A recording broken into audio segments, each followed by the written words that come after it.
Kanalımdan ve mutfağımdan herkese merhabalar. Bugün sizlere çok lezzetli, tüm kış boyunca tüketebileceğiniz hamur tarifi vermek istiyorum. Tarifimize ilk olarak hamurumuzu yoğurarak başlayalım. Evet, göz kararı un koyduk büyük bir leğenin üzerine. 1 paket irmik, 2 avuç dolusu da kalın turşuluk tuz ilavesi yapıyorum ve tüm malzemeyi elimle karıştırıyorum. Hamurun orta kısmını çukur açalım. 10 adet yumurtayı çırptım. Biraz da sıvı yağ ekledim. Orta kısmına ekliyorum. 3 litre süt ve su karışımı ekliyorum. Ilık olacak şekilde azar azar ekliyorum ve hamuru hızlı bir şekilde yoğuruyorum.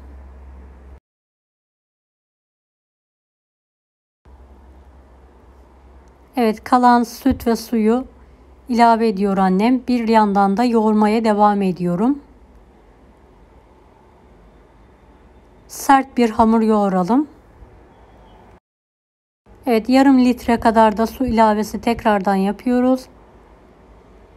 Ve hamuru toparlayana kadar yoğuruyorum.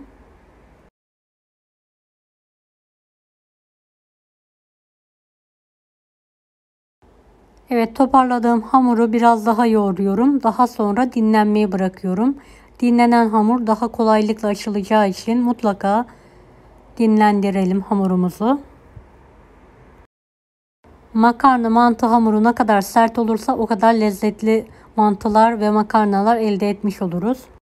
Hamurdan bir parça kestik. Sofranın üzerine un serperek tekrardan yoğuruyoruz.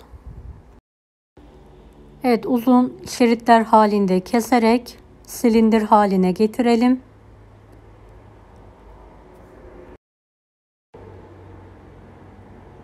Mantı hamuru keseceğiz.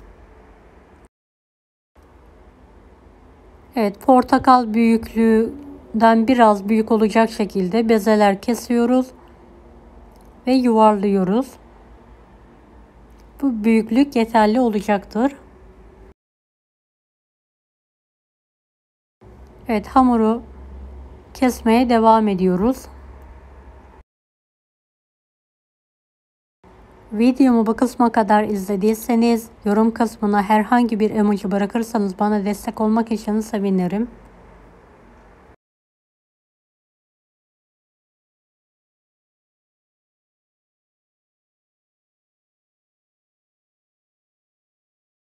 Evet, kestiğimiz bezeleri yuvarlayalım ve uygun bir tepsiye alalım.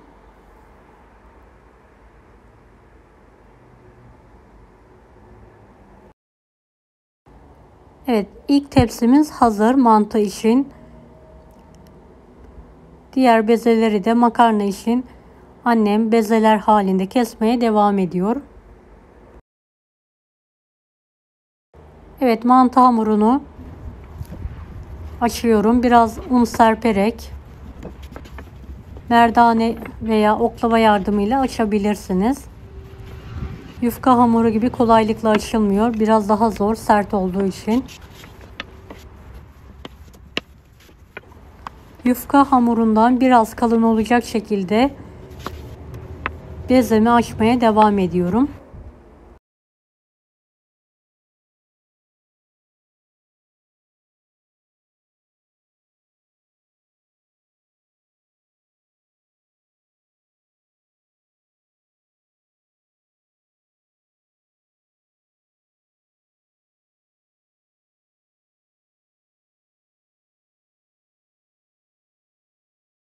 Evet, bu incelik yeterli olacaktır.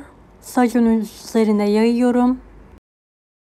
30 saniye kadar pişirmemiz yeterli olacaktır. Hemen ters çeviriyorum. Diğer tarafı da 30 saniye pişirdikten sonra hemen kaldırarak temiz sofra bezi arasına alıyorum. Diğerlerini de aynı yöntemle pişirerek ilk pişirdiğim üzerine alarak sofra bezi üzerinde kapalı bir şekilde bekletiyorum.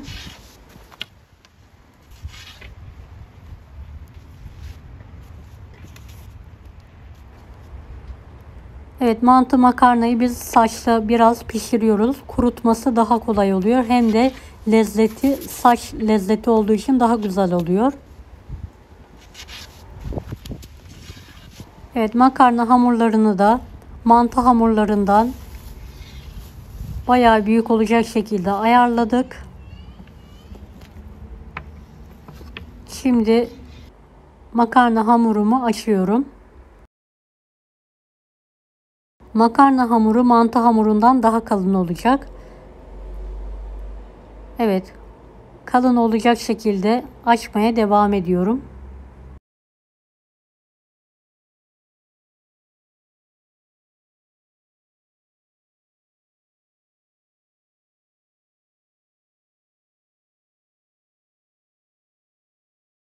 Bu kalınlık yeterli olacaktır. Evet, sacın üzerine alarak makarnamızı kurutuyoruz. Sık sık çevirelim. Kurutmamız yeterli olacaktır. Üzeri hiç kızarma olmadan böyle sık sık çevire çevire pişirelim, kurutalım. Daha sonra sofra bezinin üzerine alarak arasında bekletelim. Diğerlerini de aynı yöntemle pişirmeye devam edelim. Çok uzun süre pişirmeyelim.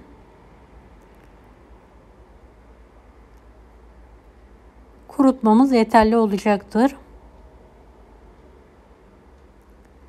Evet, sofra bezinin arasına alıyoruz. Evet, mantı hamurlarımı 6 tanesi üst üste aldım. 4 dilim halinde kesiyorum. Daha sonra 2 parmak genişliğinde olacak şekilde kesiyorum.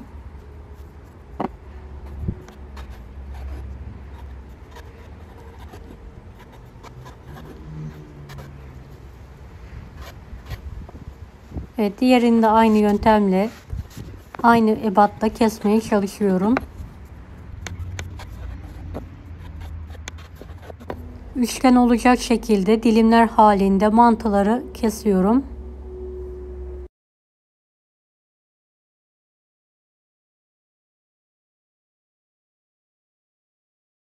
Mantı hamurlarımız bitene kadar kesmeye devam edelim.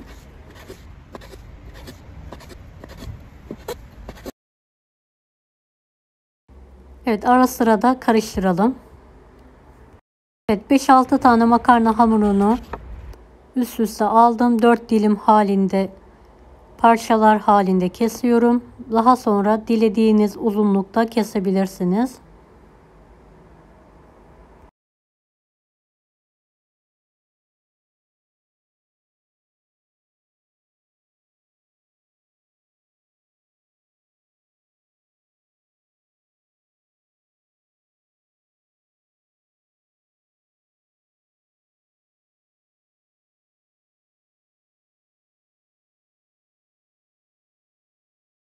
Evet, ince ince olacak şekilde makarnalarımızı keselim.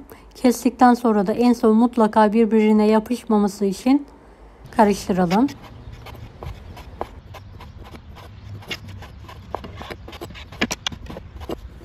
Evet, makarnalarımı kesmeye devam ediyorum.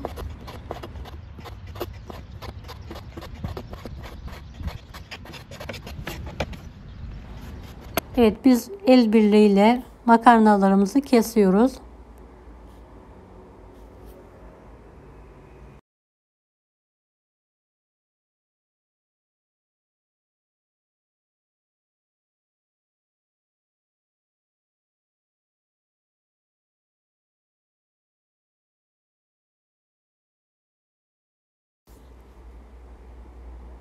Evet, kesmeye devam ediyorum hızlı hızlı.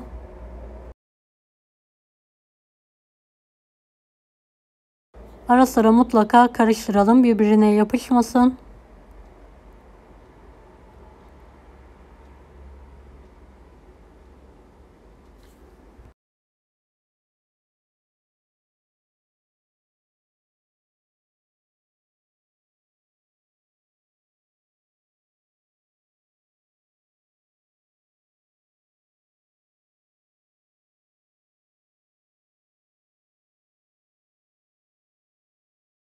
Evet, kestiğimiz mantı makarnaları temiz bir sofra bezi üzerine ince tabaka halinde yayalım ve güneşte kurutmaya bırakalım. Ara sıra mutlaka bir araya toplayarak tekrardan yayalım. Küflenme olmasın. Mantı ve makarnalar şıkır şıkır olana kadar kurutmaya bırakalım. Daha sonra bez torbalarda bir kış boyunca muhafaza ederek tüketebilirsiniz. Deneyecek olanlara şimdiden kolaylıklar dilerim. Kanalıma ücretsiz abone olmayı unutmayın. Bir dahaki videolarda görüşmek üzere. Allah'a emanet olun. Hoşça kalın. Daha farklı tarifler için bunları da izlemeyi unutmayınız.